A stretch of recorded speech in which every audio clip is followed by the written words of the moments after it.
Once upon a time, on the edge of a big forest lived a little girl with her mom and dad.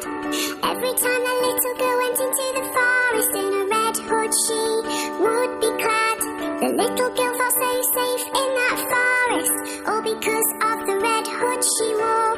The little girl's name became Little Red Riding Hood, a name that she did adore.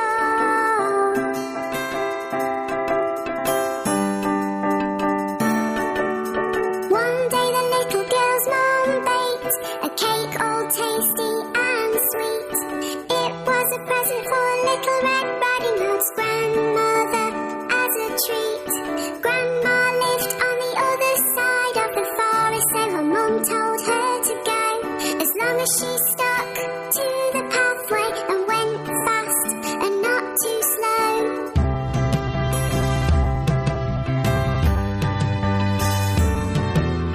Her mum told her not to stop or talk to strangers along the way, to always keep walking, walking on, and never ever to stray.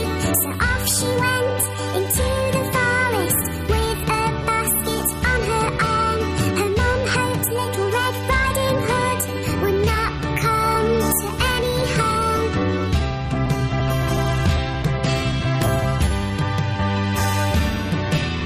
Little Red Riding Hood walked down the pathway, and the big bad wolf she did not see. The wolf was very, very hungry and watching her from in front of a tree.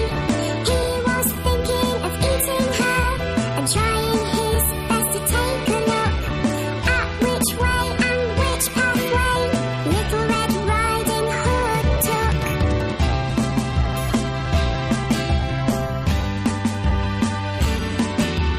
With this thought inside his head, he came beside Little Red Riding Hood. The wolf tried to be friendly and in a voice which sounded sweet and so good. He said, "Where are you going, little girl?" He showed her a nice big smile. "To my grandmother's place," she said, "it will take me a little while."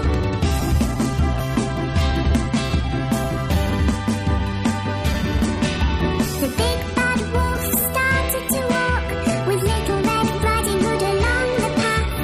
"You should pick these pretty flowers for your grandma," he said with a laugh.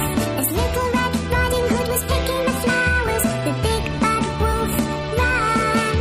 He wanted to reach grandmother's place before her, as he had a plan.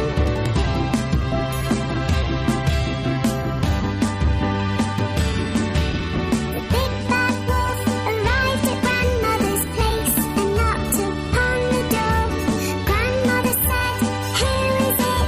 She thought she knew, but could not be sure. The sneaky wolf changed his voice and said, "It's me, Grandmother, Little Red Riding Hood."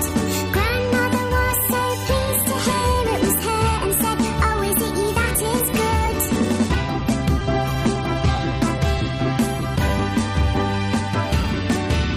The door was unlocked, so the wolf went in, and grandmother was shocked. She tried to speak, but because of the shock,